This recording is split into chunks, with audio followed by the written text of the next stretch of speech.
In this example, we're going to estimate the instantaneous rate of change of h of t is equal to 4 over t plus 1. And we're going to do that at the point t is equal to negative 3. So the first thing I did to make this easy on myself is I made a table of values. And since we're doing it around the point is equal to t is equal to negative 3, I wanted to pick points that were close to that. So I chose the points negative 3, negative 3.1, negative 3.01, negative 3.001, and then negative 3.0001. And I found all the corresponding y values.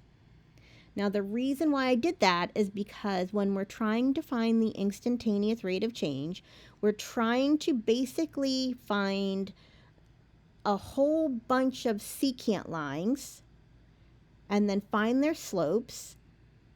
And I want to specifically find the secant lines where the distance between the 2 points are getting smaller and is getting closer and closer to that point of interest. In this case, the point of interest is negative 3.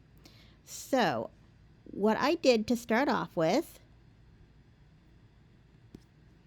is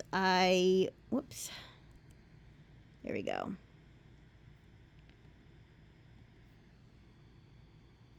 I started off by finding the slope of the line that passes through the point negative 3, negative 2, and then negative 3.1 and negative 1.905. So that's this right here. These 2 points here, I found the slope was negative 0.952. Then I wanted to move that second point even closer to negative 3. So then I looked at the point negative 3.01. That's even closer to negative 3. And I found the slope of the line that passes through these 2 points, and I found that that was negative 0.995. And then I wanted to find the secant line in which the points were even closer together. So then I used the point negative 3.001 to get even closer. And I found that that slope was negative 0.9995. And then I did it one more time. You can do it as many times as you want, but I stopped at 4. I did it one more time for the point negative 3.0001. So I wanted to get even closer to the point negative 3. So I found the slope that passed through these 2 points, and I found that to be negative 0.99995.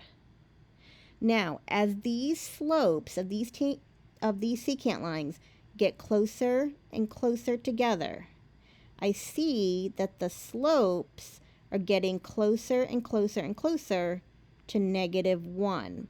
So I'm going to estimate that the slope of the tangent line, or the instantaneous slope at negative 3, is negative 1.